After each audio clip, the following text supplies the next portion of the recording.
All right, welcome to the Explainer. You know, when a relationship ends, things get messy. Emotion and money. They just collide, right? It's got to be one of the most stressful negotiations anyone can go through. So today, we're going to look at a new piece of tech that tries to do something pretty amazing, separate the hard numbers from all that noise, and maybe find a fairer way forward for everyone. And let's start with this quote, because it really hits the nail on the head. Untangling your finances during a separation, it's not just a math problem, is it? It's like you're lost in this emotional maze, and finding any kind of clarity, any sense of control, it can feel totally impossible. And that brings up this really crucial question. In a process that's just filled with stress and uncertainty, how do you even begin to find a clear, fair, and transparent path forward?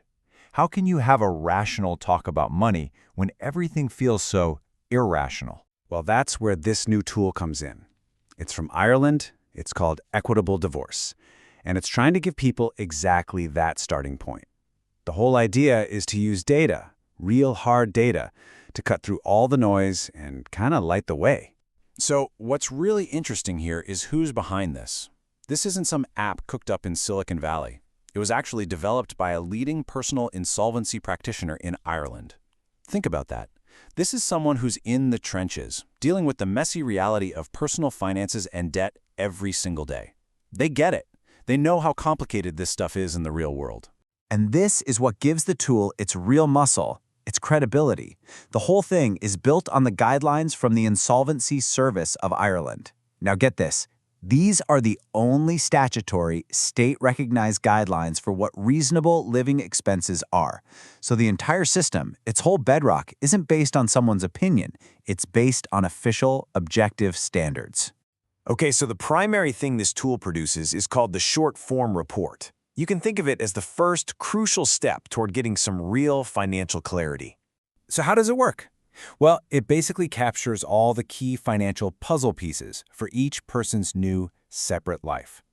We're talking about everything: gross income, taxes, all the deductions, but also the new household setup, things like home and car insurance, childcare costs, and even any special circumstance costs that might come up. Okay, now let's get into the good stuff, because this is where you really see what this tool can do.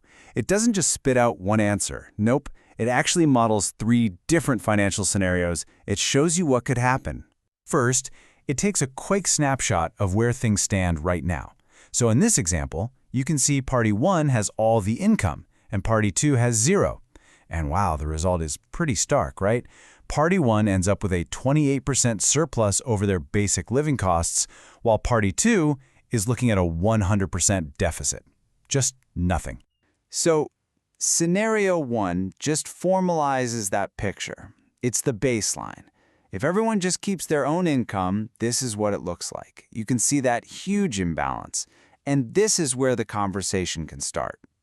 Okay, now check this out. Scenario 2 tries what a lot of people might think is fair. Just pool all the money and split it 50-50. But look what happens. It completely flips the script. All of a sudden, Party 1 is in a deep hole with a nearly 36% deficit, and Party 2 has a surplus. Why? Because their baseline living expenses are different. It's a perfect example of how a simple 50-50 split isn't always so equitable after all. And that brings us to Scenario 3, which this is the really clever part. The tool actually calculates the precise income split needed to put both people in the exact same boat, financially speaking. So here, it figures out that if Party 1 takes home some and Party 2 gets some, they both end up with an identical 14.5% deficit compared to their living costs. It's a mathematically equal outcome. So, with all these numbers, what's the one thing you should look at? It's that bottom line, the percentage surplus or deficit. That single metric is the key. It lets you make a clear like-for-like comparison across all 3 models. It just cuts through the emotional he said, she said, and turns it into a straightforward mathematical comparison. But of course, life is rarely that simple, right? Some separations are way more complicated. So let's see how this tool scales up. So, you've got 2 main options.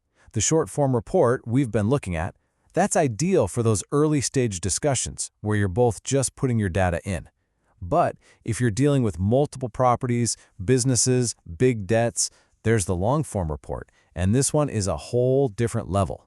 The data is actually verified by the Equitable Divorce team, and it's presented as a formal expert witness report. And this is having a real-world impact, not just for the couples themselves. Solicitors are finding it invaluable. As this quote shows, it gives them an objective, structured financial overview that they can actually present in court with confidence. Imagine how much time, money, and frankly, conflict that can save. Okay, this is a really important disclaimer, so listen up. This tool is an accounting function. It's not giving you legal or financial advice. Think of it like this. It gives you the map, the what, all the numbers, the scenarios, the data. But you absolutely still need a qualified solicitor to be your guide to help you figure out what to do with that map. So when you boil it all down, what's the ultimate goal here? Why does a tool like this even matter? The goal is pretty profound, really. It's to completely change the conversation. It's about swapping out arguments and emotional guesswork for cold, hard, data-driven analysis. It gives everyone a transparent, shared baseline so they can start negotiating from a place of understanding, not conflict. And that leaves us with a final, broader thought. We've seen how this works in one of life's most difficult negotiations. So the question is, could transparent data be the key to reducing conflict in our most difficult personal negotiations across the board? Something to think about.